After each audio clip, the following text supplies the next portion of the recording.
नमस्कार दोस्तों, स्वागत है आपका हमारे एक और पॉडकास्ट खास में। जी हाँ, आज हम सुनाते हैं उन लोगों की कहानी जिन्होंने संघर्ष को अपना हथियार बनाया और सेवा को अपना धर्म।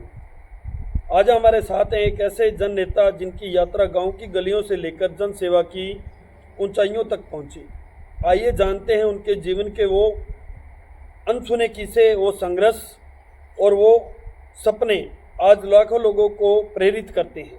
आज हमारे साथ युवा नेता अशोक जी गुदारा है, जिन्होंने आपकी आवाज़ को बुलंद करने का प्रयास किया है। इनसे जानेंगे इनके विचार और किस प्रकार इनकी जीवनी बीती, तमाम चीज़ें समझना चाहेंगे। सबसे पहले स्वागत है जी अशोक जी नए पॉडकास्ट में आपका।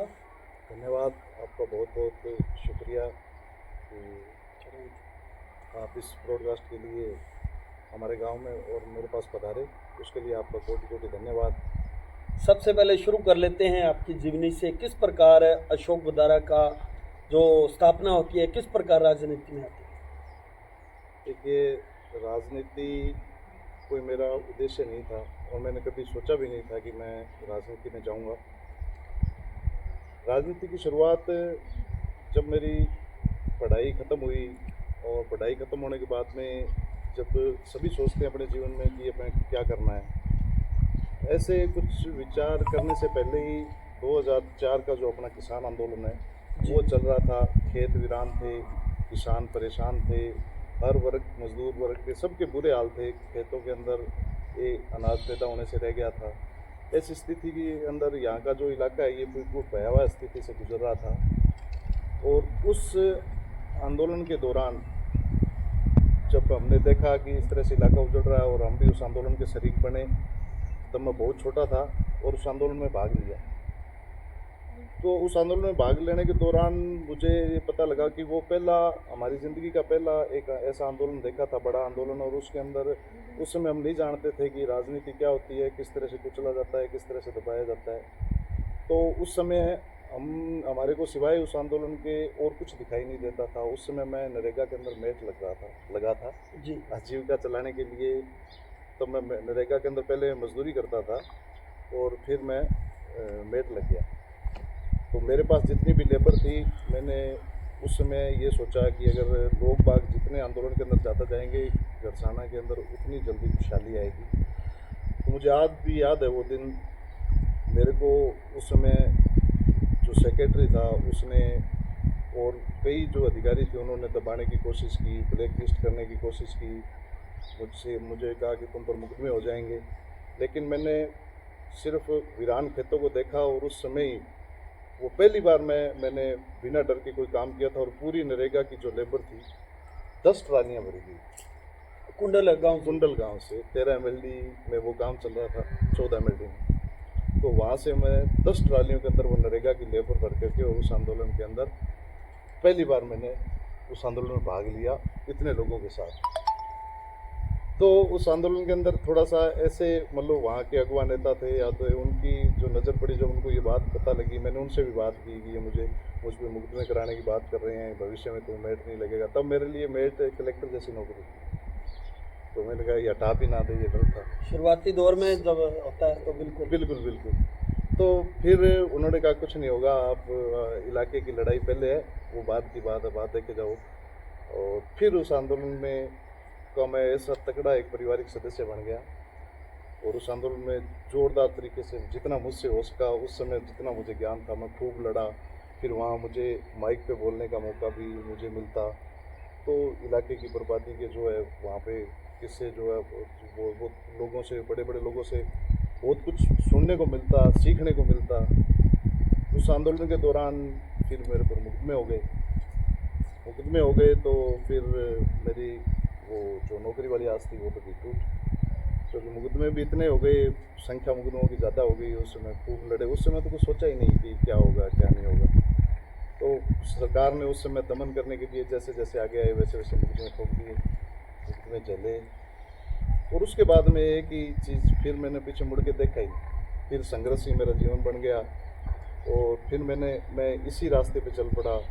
जो दबे कुचले या असहाय जो लोग हैं, जो पीड़ित लोग हैं, किसान वर्ग हो, मजदूर वर्ग हो, जिस जिसका शोषण हो रहा है। फिर मैंने मकसद ये बना लिया कि अपने अब लोगों के लिए लड़ेंगे, और फिर मेरा जीवन ऐसा ही हो गया। और उस दिन के बाद में फिर मैंने किसी और ना तो कोई किसी कार्य के बारे में सोचा, न कुछ और करने के बारे में सोचा। बस जैसे जैसे जीवन चलता गया मैं लोगों के लिए लड़ता गया और लोगों को न्याय दिलाने की राह पकड़ ली। और जैसे जैसे मुझे हुआ लगा जहाँ अन्याय हो रहा है, संघर्ष करता गया। और आज अशोक दोरा बिल्कुल पहचान बनी। सबसे पहले वो भी जानना चाहूँगा, मेड से एक सरपंची तक का सफ़र कैसा है? देखो, मेड से एक सरपंची तक का सफ़र वैसे तो देखने में बड़ा आसान लग रहा है, लेकिन उसमें मुश्किलें भी बहुत थी। उस समय मैंने ये भी नहीं सोचा था कि मैं सरपंच बनूंगा, और जब मैं ना ही मैंने ये सोचा था कि मैं कुछ किसी पद पे बनूंगा। उसके बाद में जैसे ही कि मेरे एक साथी है, 5-4 साथी हर किसी के होते हैं। बिल्कुल। एक साथी था, उसने सरपंच के चुनाव आने वाले थे और हम ऐसे वाटर वर्क्स में बैठे थे। बैठे बैठे उसने कहा, यार देख, पंचायत के इतने बुरे हाल है, यहाँ पे कोई लड़ने वाला और कोई अच्छा सरपंच बने पढ़ा लिखा तो यार शायद गांव के अंदर बदलाव आ सकता है। तो उन्होंने क्या है कि मतलब पहले से प्लान बना रखा था, उनका प्री प्लान था, और मुझे बुलाया और ऐसे ऐसे करके धीरे धीरे मेरे अंदर का जो चूहा उसको जगाया। फिर उन्होंने कहा, यार नहीं तेरे को लड़ना है सरपंच का चुनाव। मैंने कहा, यार अपने इस लायक नहीं है अभी तक, ना ही कभी कोई राजनीति में अपने परिवार से कभी पहले रहा है, ना ही राजनीतिक परिवार है। लोगों के बड़े परिवार होते हैं, चाचा ताया मामा और बहुत सारे घर होते हैं गांव के अंदर। मैंने कहा, यार हमारा अकेला सिंगल यहाँ पे घर है, पापा सर पे है नहीं, और मेरी उम्र अभी छोटी है और धन बल से बिल्कुल कमज़ोर है। मतलब पैसे का तो आप सोच ही नहीं सकते, इतना बुरा जीवन मेरा निकला है कि मतलब कभी एक वक्त का खाना भी नसीब नहीं होता था। इतने वो दिन कभी कभी याद आते हैं। तो फिर उन्होंने कहा, नहीं यार कुछ नहीं, अपने एक कोशिश करते हैं, आप लोगों के लिए काम करते हो तो लोग इस संघर्ष को समझेंगे, और वैसे भी लोग जो है पुरानी चीज़ों से उग चुके हैं, एक बार आप ट्राई करके देखते हैं हम। फिर हमारे पास साधन भी नहीं था। फिर वो 9 PST से एक पलटीना पुराना मोटरसाइकिल वो मांग के लाया अपनी रिश्तेदारी से। उस मोटरसाइकिल की हमने सर्विस वगैरह करवाई और गांव के अंदर निकल पड़े, door to door. Door to door दोनों भाई। Platina motorcycle. हाँ, फिर क्या कि उसमें 2 PST हमारा तेल भी ख़त्म हो गया था। तो फिर मैंने कहा, यार उस मोटरसाइकिल तो मिल गया, तेल नहीं है। फिर हमारे पास तेल की व्यवस्था होगी, और आप ताज्जुब करोगे कि 10 दिन बाद ऐसा माहौल हो गया था कि हमारे सामने चुनाव कौन लड़ेगा यह तय करना। जो पुराने राजनीति के थे जो चुनाव लड़ते थे, उनकी मुश्किलें इतनी बढ़ गई कि कैंडिडेट सामने आना दूभर हो गया कि कौन आएगा। वो चुनाव हमने लड़ा, उस चुनाव में हमने बहुत कुछ सीखा। पहला चुनाव था, और ऐसा जो चीज़ नहीं सोचते हैं, और उससे हमें बेहतरीन जब जनता रिजल्ट देती है। इतना लोगों ने प्यार दिया, इतना लोगों ने प्यार दिया, कहाँ से पता नहीं क्या अरेंज हुआ।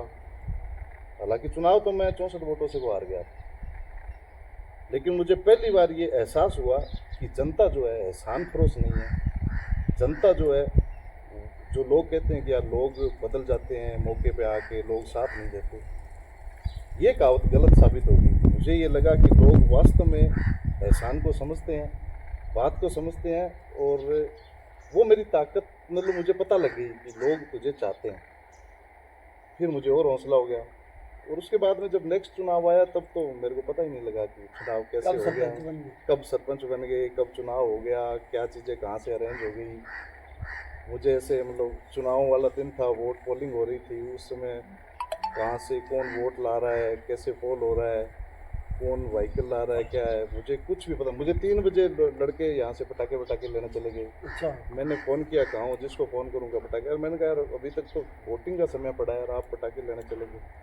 कहने नहीं कुछ नहीं होता, कुछ नहीं होता। फिर थोड़ा नर्वस सा तो हुआ, लेकिन बाद में रिजल्ट आया तो जनता ने मुझे वो लौटाया वापस जिसकी मुझे उम्मीद नहीं थी, इतना बड़ा तोहफा दिया। और उसके बाद में मैंने मन बना लिया कि मैं 7 जन्म भी ले लूँ तो इस कुंडल की जनता का मैं एहसान नहीं उतार सकता, और जितनी इनकी सेवा करूँ उतना कम है मेरे लिए। क्योंकि देखिए, पहले बता चुका हूँ मैं, परिवार वाली बात, किसी के चाचा ताया मामा होते हैं, मेरे यहाँ कोई नहीं। सिंगल घर था और उस मेरे को इतना इज्जत और प्यार यहाँ के लोगों ने दिया, तो मैं इससे बड़ा परिवार मेरे लिए खुद कोई नहीं हो सकता। अब यही लोग मेरे चाचा, ताए, मामा, अब मुझे ऐसा लगता है कि मेरा परिवार, लोगों का परिवार बहुत छोटा है, मेरा परिवार बहुत बड़ा है। 9 वार्डों के अंदर मेरा परिवार बसता है, 3 गाँवों के अंदर, 10 चकों के अंदर मेरा परिवार बसता है। अशोक जी, अगर बात करें आपके अनुसार राजनीति का असली उद्देश्य क्या होना चाहिए? राजनीति का असली उद्देश्य होना चाहिए लोगों की तन, मन, धन और ईमानदारी से सेवा की जाए। जो लोग 5 साल में एक बार हमें वोट देते हैं, पूरे 5 साल उनकी अच्छे तरीके से, उनकी आह निकलने से पहले उनके दर्द को ख़त्म करने की कोशिश की जाए और ईमानदारी और नेकी के साथ उनके दुखों को अपना दुख समझ करके उनकी जो हर पहलू है उनको नज़र में रखते हुए उनका सहयोग किया जाए और ईमानदारी से उनके लिए लड़ा जाए। राजनीति में आने की आपको प्रेरणा कहाँ से मिली? राजनीति में आने की प्रेरणा मुझे बताया ना, अभी मेरे दोस्तों से मिली। और उस ऐसा कौन सा दोस्त है जो मतलब जिन्होंने आपको ये मतलब प्रेरणा दी और आप उस राह पर चले और आप आज राजनीति में लंबे समय से हो? देखिए, सहयोग तो जिसका भी कहें उसका कम है, अपेक्षित जी जान लगा दी सबने। लेकिन जब सबसे पहले ये बात जो मुझे कही और इसके लिए मुझे तैयार किया, वो मेरे साथी हैं कुलवंत सिंह बड़वाल, जो अभी तो जयपुर में रहते हैं। उन्होंने मुझे बहुत मोटिवेट किया कि यार तुझे चुनाव लड़ना चाहिए। पहले मेरी हिम्मत नहीं पड़ रही थी, मतलब हिम्मत भी तो चाहिए ना, अभी आप लड़ेंगे, कभी लड़े हुए नहीं थे, परिवार में कोई चुनाव नहीं लड़ा हुआ था, रिश्तेदारी में कोई चुनाव नहीं लड़ा हुआ। हिम्मत और हौसला तो चाहिए, हिम्मत और हौसला सभी देते थे, लेकिन उसने बहुत ज़्यादा मेरी मदद की। मदद इसलिए की कि कई चीज़ की शुरुआत करना बड़ी मुश्किल है, और उस शुरुआत के अंदर जब मेरे पास साइकिल भी नहीं था, वही अरेंज करके लाया था कहीं से मोटरसाइकिल। तो राजनीतिक गुरु आप किसे मानते हैं? राजनीतिक गुरु तो देखिए, अगर लड़ने की और संघर्ष की बात करें तो मेरे राजनीतिक गुरु हनुमान बेनीवाल।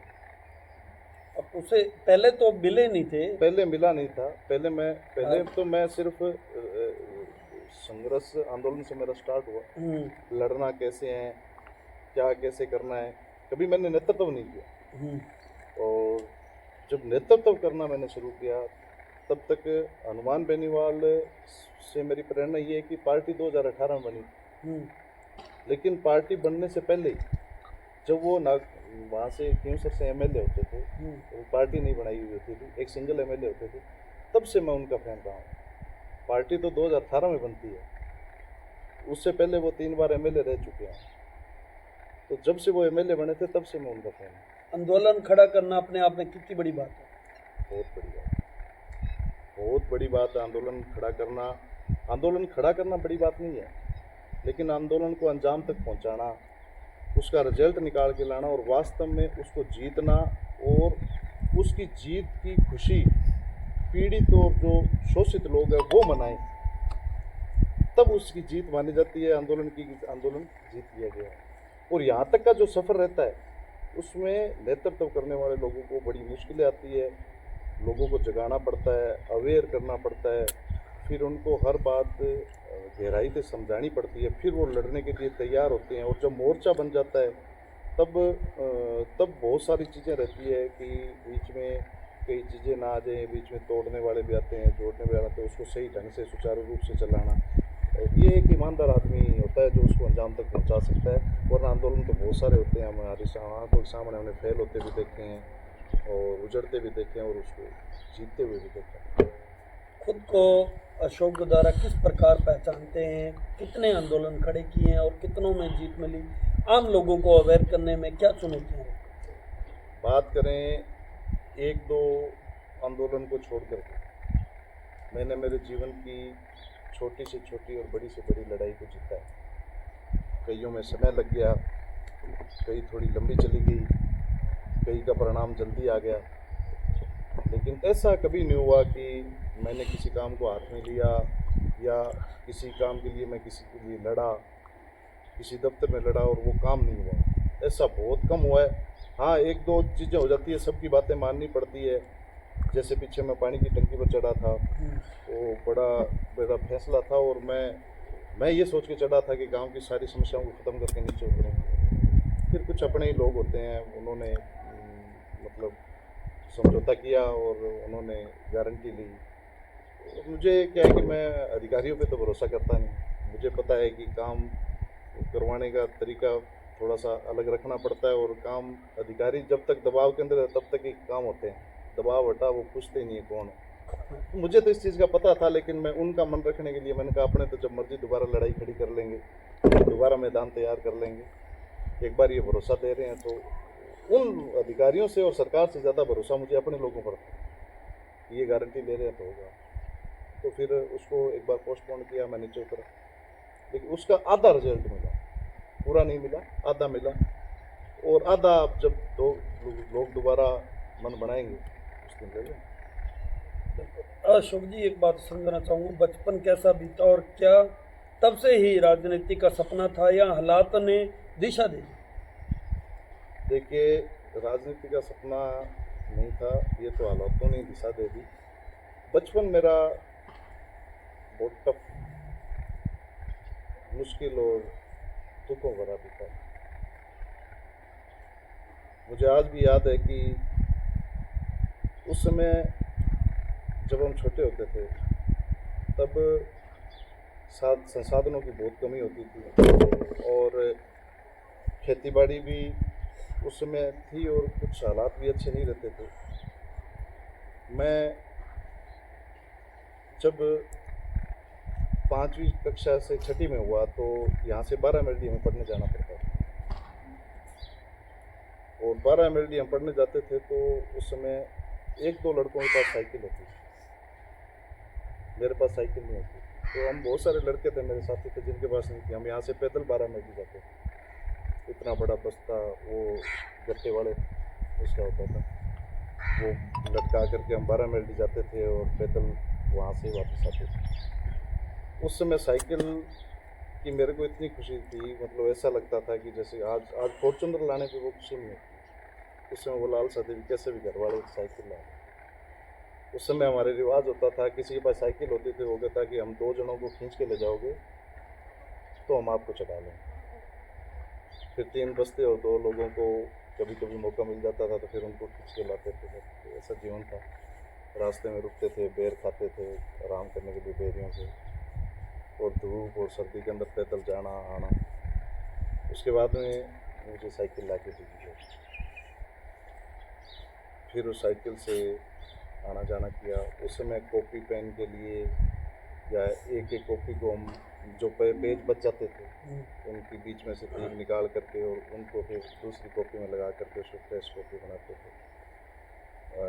बहुत सारा ऐसे चारा पशुओं के लिए काटना और घर के पूरे काम करने, हाथ बटाना, उसके बाद में पढ़ना, तैयारी करना। लाइट नहीं होती थी, बिजली नहीं होती थी, लालटेन या उसके वो लैंप जला करके उससे पढ़ना। फिर मेरे पापा जी एक्सपायर हो गए। जब पापा जी एक्सपायर हो गए तो फिर मेरी दुनिया ही उजड़ गई, क्योंकि हमारा सारा परिवार यहाँ से 200 किलोमीटर दूर रहता है। हमारा एक सिंगल घर था, एक ही मकान था कच्चा, 4 दीवारी नहीं थी। तो उस समय सारी जिम्मेवारी जब मुझ पर आई तब मेरा मतलब ये नहीं है कि कोई आज कह देते हैं, कहने को नहीं है ये कोई बड़ी बात, इसको समझेंगे। तब मेरा मतलब मुझे संभालने वाला, दिशा देने वाला कोई ऐसा नहीं था परिवार के अंदर कि यार इन बच्चों को संभालें, या त्यौहार के दिन भी इनके यहाँ जाके हैं। तब इस गांव के जो लोग हैं मेरे आस पड़ोस के, उनकी मुझे सपोर्ट रहती थी। उन लोगों के सहारे हम छोटे से बड़े हुए, उनके बीच में रह करके बड़ा सहयोग किया। गांव वालों ने, हमें कोई तकलीफ़ नहीं आती थी, हर दुख दर्द समझते थे। फिर मेरी माँ के पेट के अंदर रसोई थी वो फूट गई, तो मुझे एक बार की ऐसा लगा कि अब हम अनाथ हो गए। तब गांव के अंदर साधन भी नहीं थे, एक जीप थी उस पर डाल के ले गए तो डॉक्टर ने कहा कि ये नहीं बचेगी। उस समय अड़ोस पड़ोस के लोग और बड़े मेरे साथ हॉस्पिटल में रहे। फिर मालिक का शुक्रिया अदा है कि वो अच्छे से ऑपरेशन हो गया और माँ बच गई। मुझे बड़ी खुशी हुई। एक बार की तो मैंने सोच लिया कि अब अनाथ हो गए। मेरे से छोटा एक भाई है, बहन थी, शादी करनी थी बहन। धीरे धीरे वो अकाल का समय आया और फिर जो मुझसे छोटे थे उन सबकी शादियाँ की।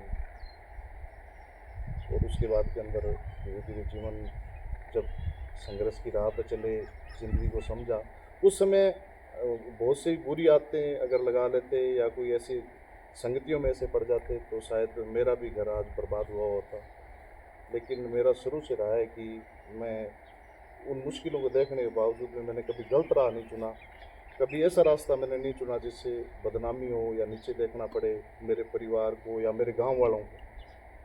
क्योंकि परिवार के देखो बहुत कम लोग होते हैं, अब पूरा परिवार मेरा इतना बड़ा गांव है, मैं कभी नहीं चाहता कि मेरी वजह से गांव के किसी व्यक्ति को नीचा देखना पड़े कि यार तुम्हारे गांव का वो शौक है उसने ऐसे कर दिया, किसी को नीचे। ये चीज़ मेरे दिमाग में बैठ गई कि यार इस गांव ने इतना मान सम्मान दिया है, इतनी इज्जत दी है, मुझे छोटे से करके बड़ा किया है, और सिर्फ पाला ही नहीं, मुझे उस आसन पे बिठा दिया जो गांव की जिम्मेदारी पूरी मेरे हाथ में दे दी। इससे बड़ा मुझे लगता है कि दुनिया के अंदर कोई गांव किसी को नहीं दे सकता जितना इस गांव ने मुझे दिया, कुंडल ने दिया मुझे। तो सरपंच साहब एक बात और समझाना चाहूँगा। उस दौरान एक बात बताना चाहता हूँ, उस दौरान मेरे चाचा ने, मेरे रिश्तेदारों ने ये कहा था कि आप यहाँ से बेच बूझ करके हमारे यहाँ आ जाओ, वहाँ कुछ नहीं है, मुसलमानों का गांव है और अदर कास्ट वहाँ रहती है, वहाँ पे ऐसे नहीं है, बीमारियों के अंदर रहते हो आप, अच्छे लोग नहीं हैं। उस समय हमने उनकी बात को ठुकरा दिया। हमने कहा जीवन यापन कर लेंगे, लोग जिन लोगों के बीच में मेरे पापा ने ला के छोड़ा, हम उन लोगों के बीच में रहेंगे, चाहे मरें जिए कैसे भी रहें। बड़ी कोशिश उन्होंने की थी कि नहीं तो फिर हम तो नहीं आएंगे, आपको नहीं संभालेंगे, मत संभालेंगे। और ताजुब की बात है कि इन गांव वालों ने ना तो हमें उजड़ने दिया, ना हमें दुख देखने दिया, और गांव वालों ने लौटाया मुझे वो उपहार कि गांव की जिम्मेदारी मुझे सौंप के इतनी बड़े आसन पे मुझे बिठा दिया। तब से मैं इस गांव के लिए ये हो गया कि मैं 7 जन्म लेकर के अगर मैं इस गांव का ऋण चुकाऊँ तो भी नहीं चुका सकता। आज पापा होते तो अपने आप को कहाँ मानते? देखिए पापा का कितना दर्द है, बड़ी कमी, कितना नुकसान है? बहुत कमी खलती है मुझे पापा की। पापा ने मुझे बड़ी हिम्मत दी। मैं पढ़ाई छोड़ दी थी मैंने एक बार बीच में, पापा ने मुझे हिम्मत दे के हौसला दे करके दोबारा मुझे पढ़ाई स्टार्ट की। पापा मुझे हमेशा है कि अच्छी जगह पर देखना चाहते थे, वो इस चीज़ के लिए कोशिश करते थे। मेरे पापा बड़ी ईमानदारी से यहाँ रहते थे, बड़े इन लोगों से, गांव के लोगों से अच्छे रिलेशन से, कभी किसी से लड़े नहीं, कभी किसी से झगड़ा नहीं किया। मेरे पापा को सभी, मैं ही नहीं, सब गांव वाले मिस करते हैं, आज भी मिस करते हैं। उन्होंने हमेशा मेरे लिए वो किया जो, मेरी ज़िंदगी के हीरो भी मेरे पापा ही थे मेरे लिए, लेकिन उन्हें समय भगवान ने बहुत कम दिया। काश अगर वो आज जिंदा होते तो फिजा अलग होती। और मुझे आज जो अकेले इतना करना पड़ता है तो पता नहीं लोगों की सेवा और अच्छे ढंग से हम कर पाते। अशोक जी, स्थिति इस प्रकार थी परिवार की कि परिवार के लोगों ने आपके शुरुआती राजनीतिक निर्णय को कैसे एक्सेप्ट किया, क्योंकि स्थिति ऐसी थी, राजनीति का एक अलग चस्का होता है और आर्थिक स्थिति का चस्का है जो अलग होता है। बड़ा अजीब तरीके से किया, और परिवार में तो किसी को ऐसे भरोसा ही नहीं हुआ भाई मैं चुनाव लड़ रहा हूँ, भाई कैसे लड़ेगा। हमारे ऐसे कहें तो इस चीज़ को कहने में कतई मैं कोई गुरेज नहीं करता। अपने लोग तो ऐसे कह रहे थे कि तमाशा कर रहा है, साला पागल हो गया। अच्छा। और ऐसे ही आवारागर्दी है, ऐसे ही किसी को ख़राब कर रहा है, घर बैठ जाएगा, इसके पीछे समय खराब करने को। अपनों ने तो ऐसा कहा, लेकिन भगवान को कुछ और ही मंजूर था, लोगों ने कुछ और ही ठान रखा। तो कुछ मतलब कई चीज़ें ऐसी थी, मुझे ऐसे लग रहा था कि यार कोई चाय किसी को नहीं मिलेगी तो वो क्या सोचेगा कि यार इसके घर गए चाय नहीं मिली, मुझे ऐसे समझा। लेकिन मुझे एक ही बात कंधे पर रख के कहते कहते यार टेंशन मत लो, तेरे को कोई चीज़, तुझे क्या चाहिए वो बता, हम अपना कर लेंगे, तुझे क्या चाहिए वो बता। जैसे मान लो जब जीते आप जी। सरपंची का पहला चुनाव, तो परिवार वालों की तो चीखें निकल गई होगी। अब चीखें तो अब वो तो देखो उनका तो वो बता सकते हैं, मैं तो कभी उन चीज़ों पे जाता ही नहीं, उन चीज़ों पे कभी नहीं जाता हूँ। देखो अपने अपने बारे में क्या कौन सोच रहा है, क्या कैसे सोच रहा है, उन चीज़ों में मैं मेरा समय खर्च जाया नहीं करता, ना ही मैं मेरा दिमाग ख़राब करूँ। अच्छा, तो राजनीतिक चुनौती कैसे रही चुनौती आपकी बताएं? राजनीतिक चुनौती तो बड़ी तकड़ी रही थी, क्योंकि तकड़ी ये रही थी कि हमारे जो सामने चुनाव लड़ने वाले थे, कई बार ऐसा हो जाता है अशोक जी, गोदार मिल जाते हैं, अपने को धोखा देने वाले मिल जाते हैं, कई तरह के लोग मिलते हैं जब आते हैं, कई ऐसे चाहते हैं कि अंदर रहकर ही इनको चीर दें। गद्दार और एहसान फरोश लोग तो ये देखो दुनिया की रीत है। वो तो भगवान ने खुद यहाँ पे अवतार लिया था तो उनको ही मिले थे, तो अपने कोई दुनिया से अलग नहीं है। मेरे जीवन में भी ऐसे आए जो मेरे मुंह पर कुछ है और दूसरे के मुंह पर कुछ है। मेरे पास वो खड़े हैं तो वो ऐसे लगते हैं कि मेरा इनसे करीबी कोई है ही नहीं, इतने अच्छे हैं मेरे लिए तो ये जान तक दे सकते हैं। और वही लोग जब मेरे से अलग होकर के दूसरे के पास जाते हैं तो वो ऐसे लगता है कि इनसे बड़ा मेरे से बड़ा इनका कोई दुश्मन ही नहीं। ऐसी बात वहाँ पे करते हैं, यहाँ की बात सुन के वहाँ पे बताना, वहाँ की बात यहाँ सुन के, ये तो दुनिया की फितरत है। और ऐसे लोगों का मेरे लिए कोई मायना भी नहीं लगता जीवन में। पहले मैं बड़ा महत्व देता था, लेकिन अब अच्छे बुरे की पहचान भी मुझे हो गई। बहुत सारे गद्दार भी मिले, बहुत सारे पीठ में छुरा घोंपने वाले भी मिले, बहुत सारे लोग ऐसे हैं जो ऊपर से सोचते हैं, मेरे सामने होते हैं कि यार अशोक ऐसे होगा ऐसे होगा ऐसे होगा, इससे अच्छा कोई नहीं है। लेकिन जैसे ही पर्दे गिरा उसके बाद में बुराइयाँ शुरू। तो इन चीज़ों से मेरे को कोई फ़र्क नहीं पड़ता, ना ही मैं इन चीज़ों को सोचता। जिसकी जैसी सोच है वो वैसा करेगा और वो उसी लायक है। एक और बता दूँ, वो दुनिया के अंदर कहीं भी चले जाए, किसी भी जगह चले जाए, कोई किसी की ताक में जाके बैठ जाए, अंतिम में काम उनको अशोक गोदारा ही आएगा। इस बात का उनको भी पता है, ये बात वो भी जानते हैं कि जब हमारी गला कटेगा या हमारे कहीं भी बात अड़ गई ना, पार अशोक गोदारा ही निकालेगा। लेकिन फिर भी अपनी हरकतों से बाज नहीं आ रहे। अब ये उनकी फितरत है, अब किसी की फितरत का हम क्या कर सकते हैं। हम तो सिर्फ अपनी मस्ती में मस्त रहते हैं, देखते रहते हैं भी हाँ, क्योंकि इतने भोले भी नहीं हैं। अब सब नज़रें देख के चाल देख के पता लग जाता है कि आदमी कितने पानी में। लेकिन मैं भी बड़ा आनंद लेता हूँ उन लोगों का, मज़े से उनकी बात सुनता हूँ, मज़े से उनको तवज्जो भी देता हूँ। पता सब होता है मुझे कि ये क्या कर रहा है क्या नहीं है, लेकिन मैं पूरा आनंद लेता हूँ। कोई ऐसा संघर्ष जो आज भी आपको भावुक कर देता है? ऐसा संघर्ष है। हमारे यहाँ पे एक कोई लड़की की हत्या हुई।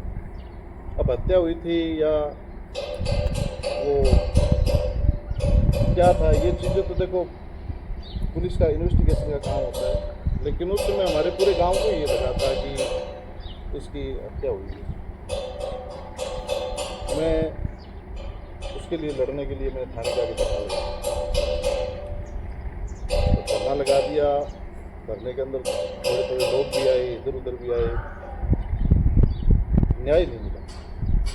लेकिन जिद्दी मैं भी पक्का था।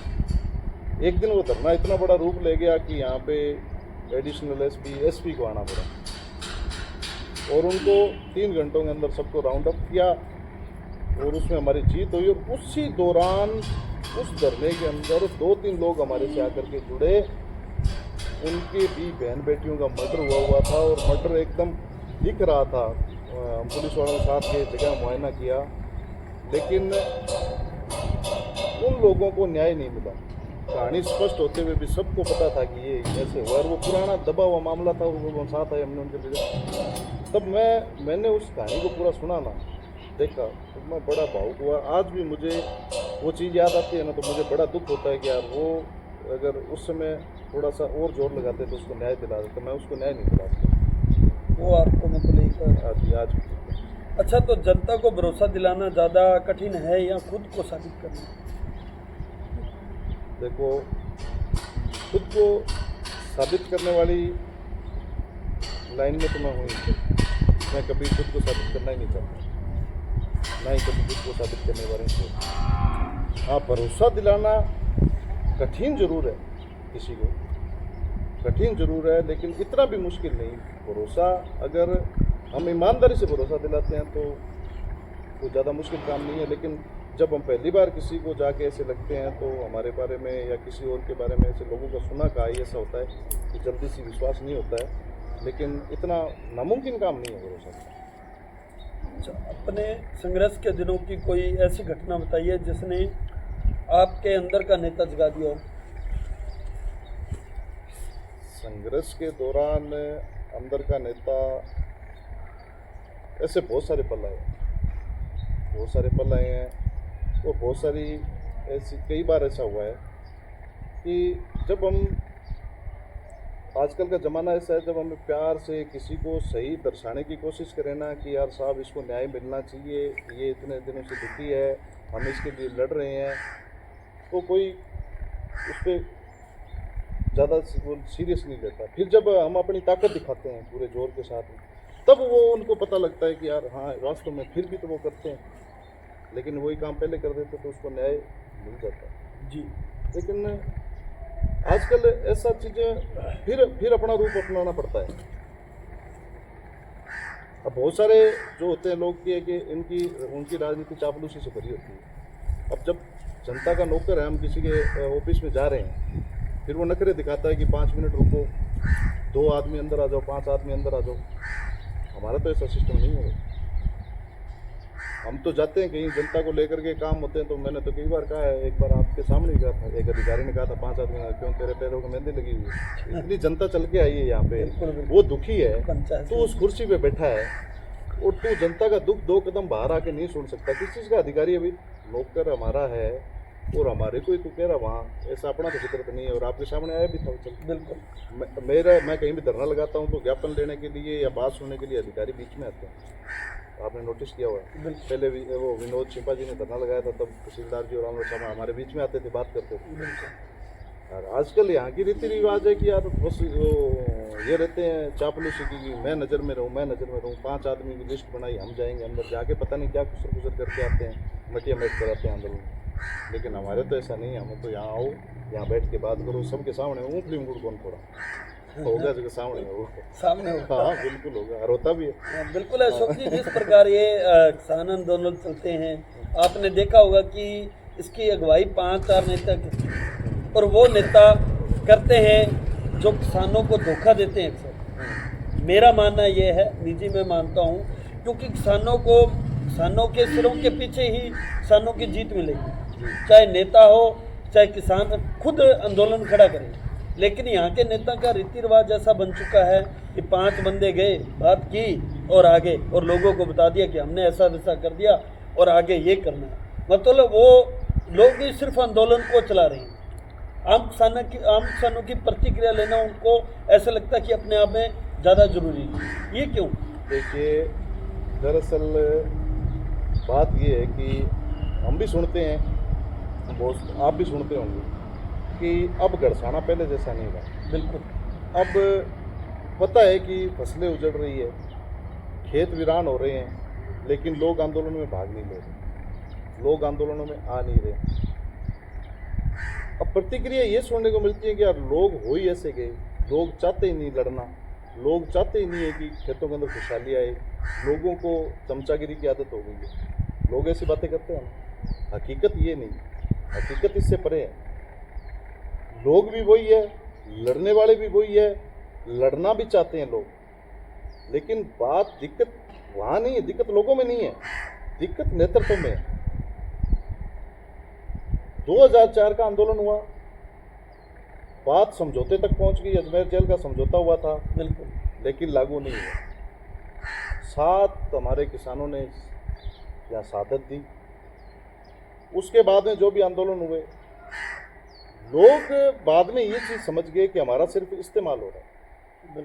जो जिसके हाथ में हम नेतृत्व देते हैं, वो भी जब फैसला करता है तो हमारी समझ में नहीं आता है क्या समझौता किया है, और सिर्फ ऐसे से हाथ हिला के देता है, हाँ ठीक है सल्ट गया, हो गया, इतनी बारी मिलेगी।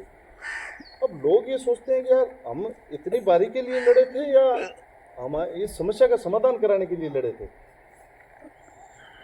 पीछे एक आंदोलन हुआ था पानी के, जब खाजूवाड़ा से और यहाँ से मैं खुद फील्ड के अंदर गया था और ज़बरदस्त भीड़ गड़साना में इकट्ठी हुई, आप ही उस चीज़ के गवाह हो। सरकार ने पूरा आमला यहाँ पे लगा दिया था, वो गाड़ियाँ, पुलिस फोर्स, बैरिकेड्स, यानी कि सरकार इसमें थी कि अब की बार पंगा होगा, पक्का होगा। अब खाजूवाड़ा जैसे दूर दराज के इलाकों से किसान आया हुआ था, त्रस्त किसान, इलाका उजड़ने के कगार पर है, और उस समय आंदोलन वो चला।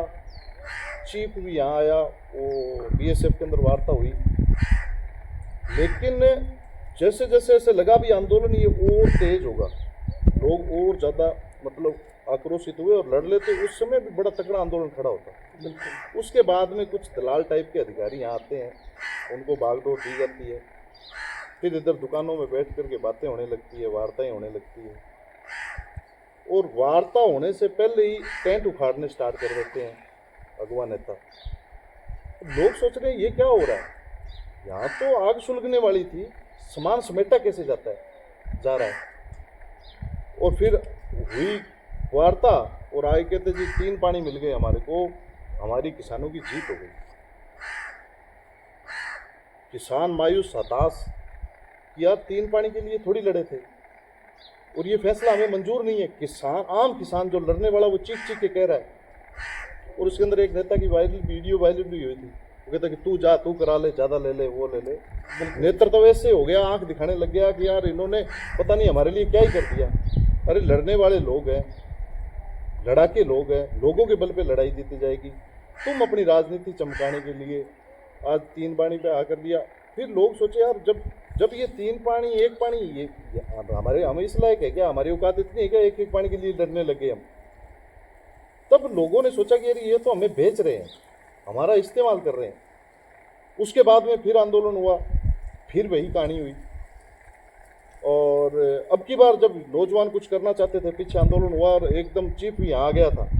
चीफ यहाँ आ गया था और पानी दे के जाता, लेकिन वहाँ पे नेतृत्व इतना कमज़ोर कि भाई साहब आपको कसम लगे कि गेट के पास चले गए थे। लड़ने वाले लोग तो ऐसे कह रहे थे, जबकि युवाओं का खून खोल रहा था, एकदम दबाव के अंदर था।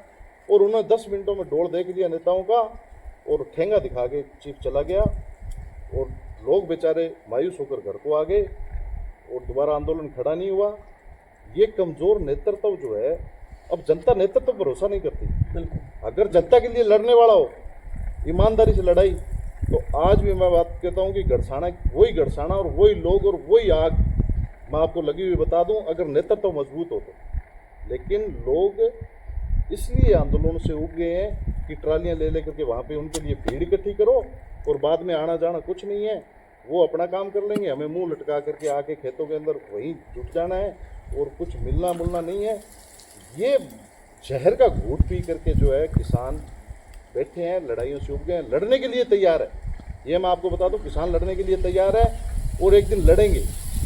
लड़ेंगे कब? जब नेतृत्व किसान ही करेगा, कोई पार्टी के लोग नहीं होंगे, ये राजनीतिक आंदोलन खड़ा होगा, और ये गड़साना फिर हरा भरा होगा, और फिर एक तगड़ी लड़ाई यहाँ पे लड़ी जाएगी।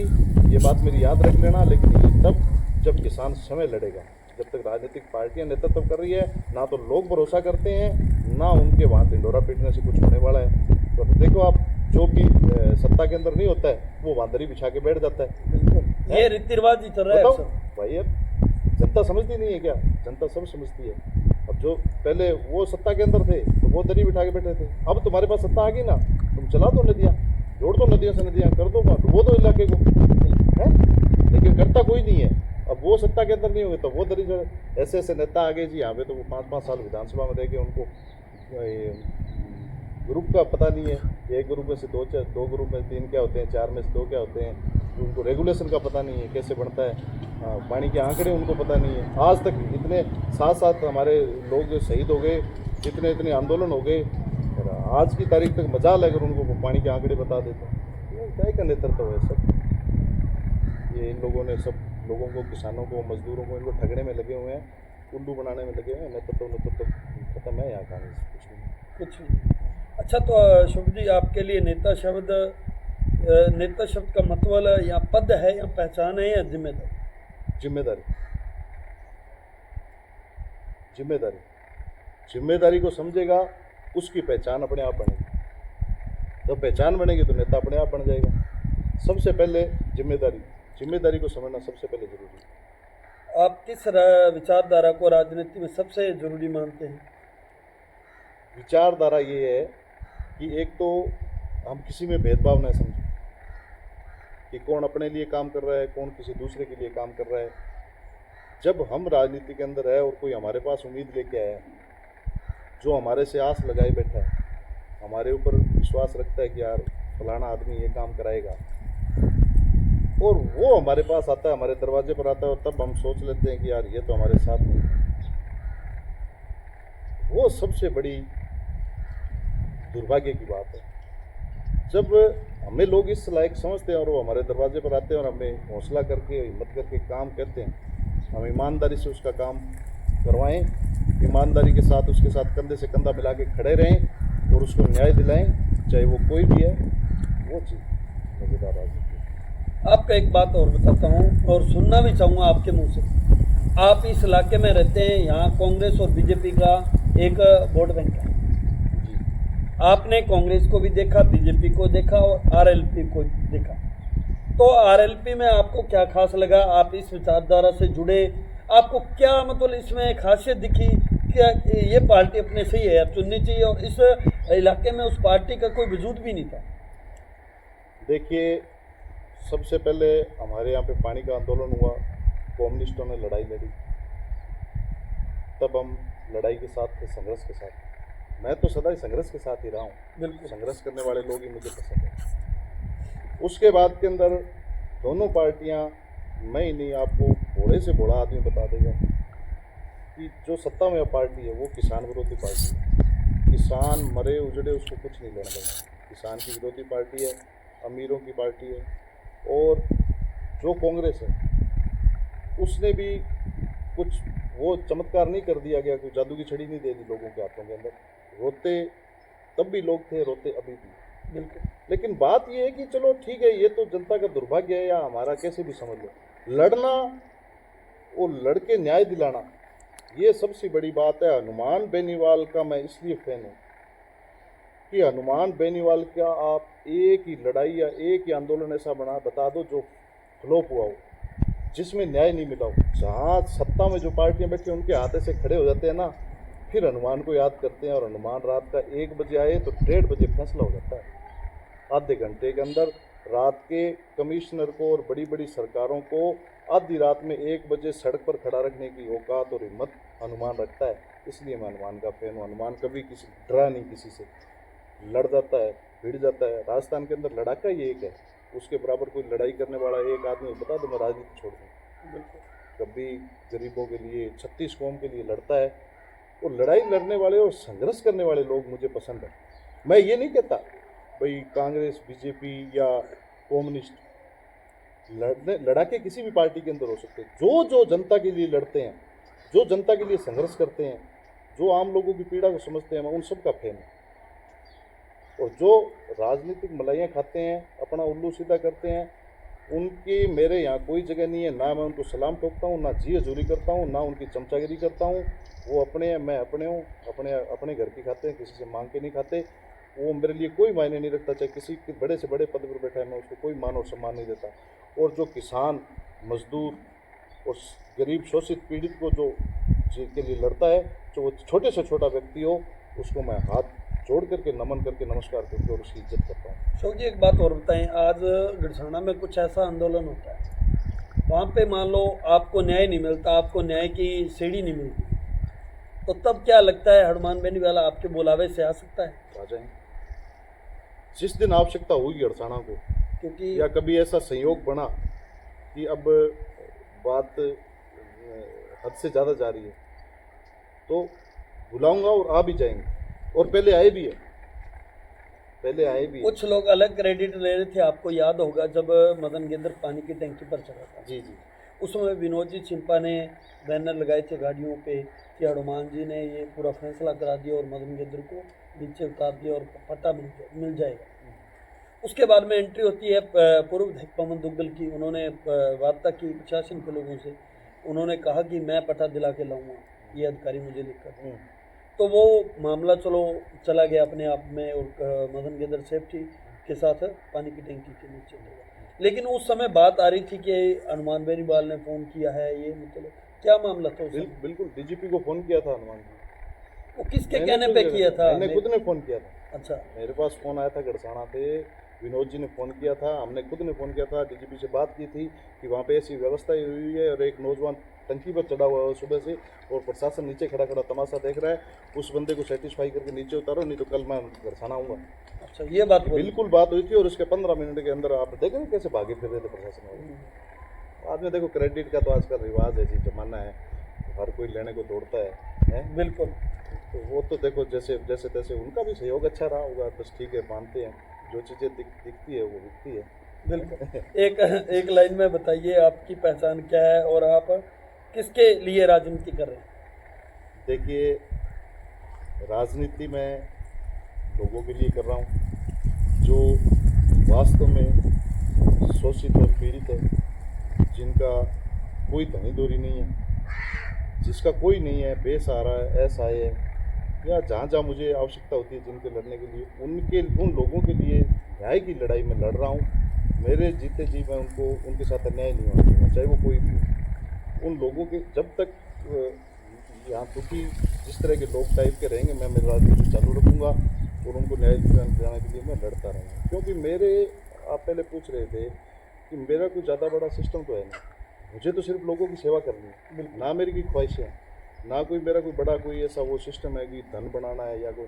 अगर मुझे धन की लालसा होती और मुझे ऐसे बड़े शौक़ होते मेरे, तो मैं ये बताता हूँ कि मेरे पास इतने इस तरह का सिस्टम मैं खड़ा कर सकता था कि इस गांव के अंदर सबसे सुंदर बंगला मेरा ही होता। अगर मैं इस तरह की दलाली शुरू कर दूँ या इस तरह के काम इधर के उधर करने स्टार्ट कर दूँ, मेरे पास पैसे की कमी थोड़ी है, लेकिन मेरा ज़मीर ही नहीं मानता उस चीज़ के लिए, ना ही मेरा खून है जो इजाज़त देता है ऐसे कामों के लिए। मैं सिर्फ बना हूँ लोगों के लिए लड़ने के लिए, क्योंकि जिन लोगों ने मुझे इतनी इज्जत दी, इतना मान दिया, खाक से उठा करके और इतने बड़े पद पर ला करके मेरी इतनी बड़ी इज्जत बना दी, मुझे उससे बड़ा कोई धन चाहिए ही नहीं। इससे बड़ा धन क्या हो सकता है? बिल्कुल। ये जो दिया है ना, ये बहुत सारे लोगों को नसीब नहीं होता, किसी को नसीब नहीं होता। इससे बड़ी पूंजी मेरे लिए कोई नहीं है।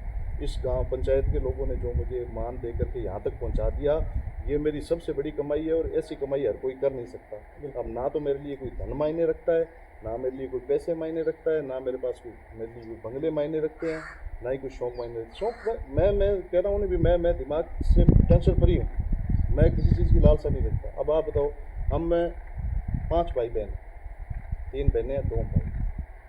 हम एक ही माँ का दूध पिया, एक ही माँ के पेट से हमने जन्म लिया और हमारे पांचों के विचार जो है अलग अलग है, पांचों के विचार हमारे आपस में नहीं मिलते।